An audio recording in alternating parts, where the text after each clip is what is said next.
Li Mu adalah jenderal terkenal negara Zhou pada zaman negara-negara berperang. Ia dianggap berjasa menjaga perbatasan utara dari serbuan suku barbar Xiongnu dan mempertahankan ibu kota Zhou, Hantan, dari invasi negara Qin. Namun sayangnya, hidupnya harus berakhir di tangan para pengkhianat setelah dicampakkan oleh rajanya karena isu yang disebarkan mata-mata Qin.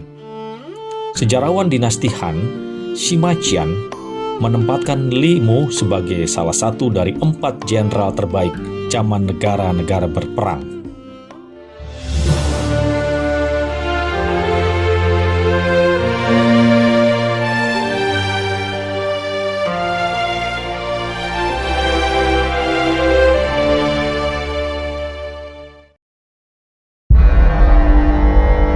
Nama Jenderal Li Mu mulai dikenal pada masa pemerintahan Raja Huiwen dari Zhou tahun 299 sampai dengan 266 sebelum Masehi.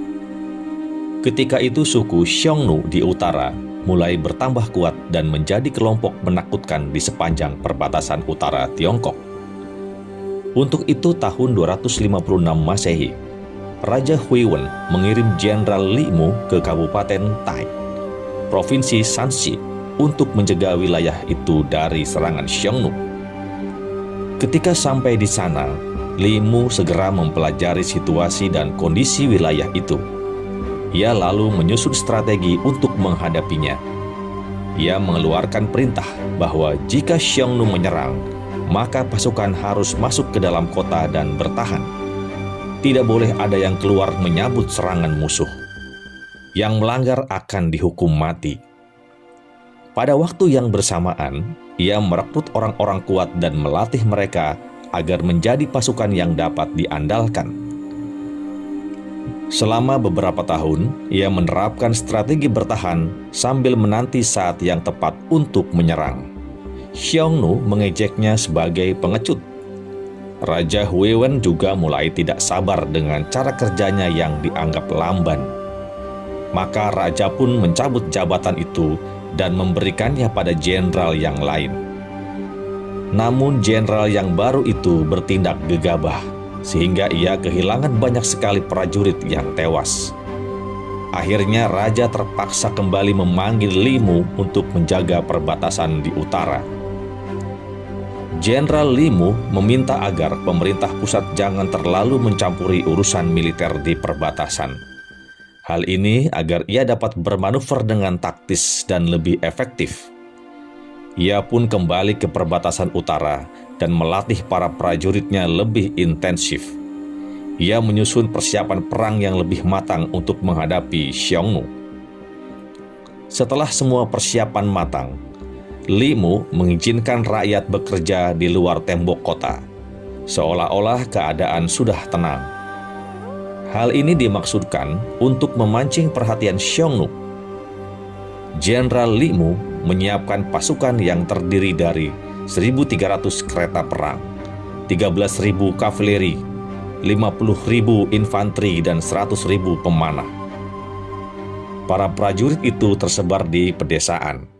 Xiongnu mengirimkan pasukan kecil untuk menyerang perbatasan, dan Jenderal Li Mu pura-pura kalah.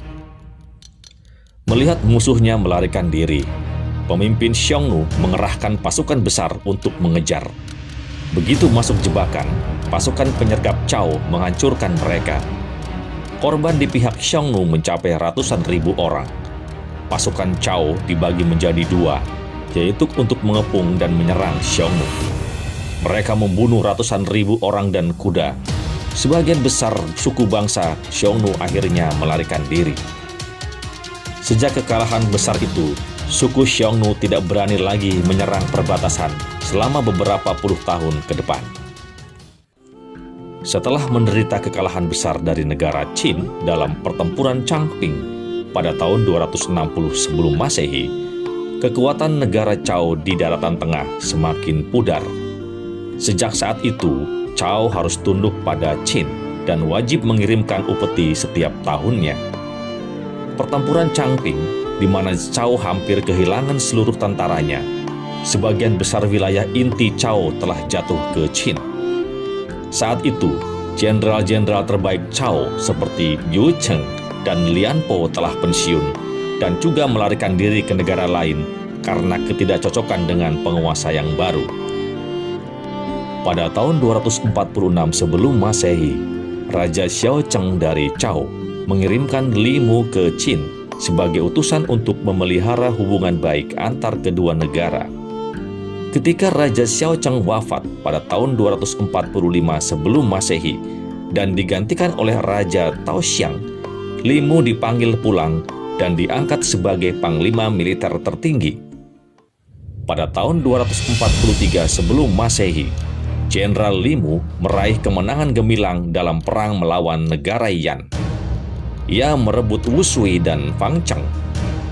Tahun 234 sebelum Masehi, negara Yan menyerbu Chao untuk membalas kekalahannya dulu. Namun mereka berhasil dihalau. Chao bahkan membalas serangan itu dengan menerobos hingga ibu kota Yan. Pada tahun yang sama, Raja Qin Yingcheng menggunakan kesempatan ini untuk menyerang Chao. Ia mengirim Jenderal Huan Yi memerangi Chao dengan alasan untuk membela negara Yan. Huan Yi berhasil mengalahkan Jenderal Hu Ce dari Cha. Ia merebut Wu Cheng dan Pingyang, sebuah pos strategis di sebelah selatan Hantan.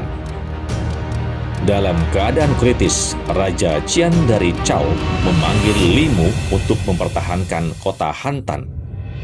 Pada tahun 233 sebelum Masehi, Jenderal Li Mu mendapatkan kemenangan gemilang dengan membebaskan Hantan dari kepungan pasukan Qin. Li Mu juga berhasil merebut kembali wilayah-wilayah Chao yang jatuh ke tangan Qin. Atas jasa-jasanya, ia dianugerahi gelar bangsawan Wuan. Tahun-tahun berikutnya, Qin terus melakukan serangan terhadap Chao.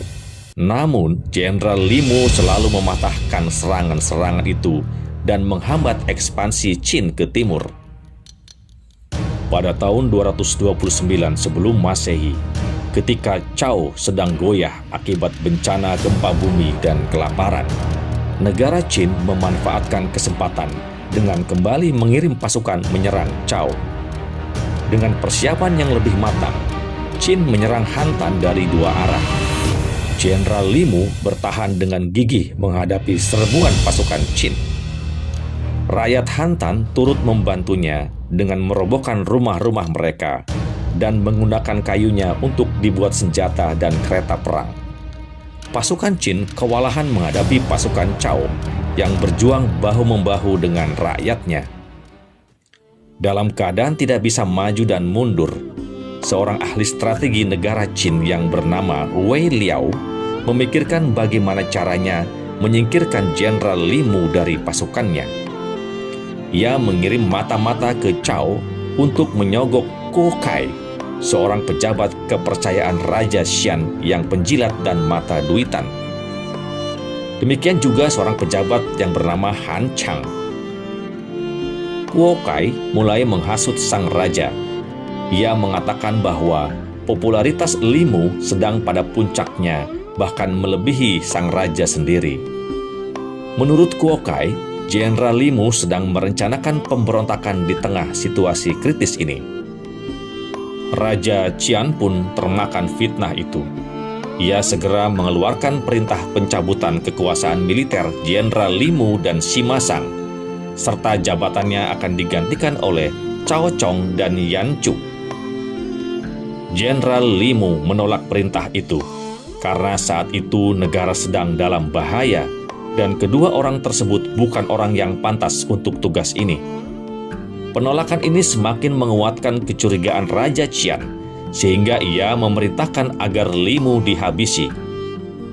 Pada suatu malam, Cao Chong dan para pengawalnya menerobos ke dalam kemah Li Mu dan membunuhnya atau memaksanya bunuh diri.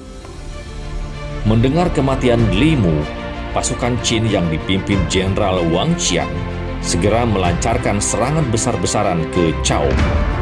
Hanya dalam 3 bulan setelah kematian Li Mu, negara Chao hancur dan di bawah kekuasaan Kekaisaran dinasti Qin.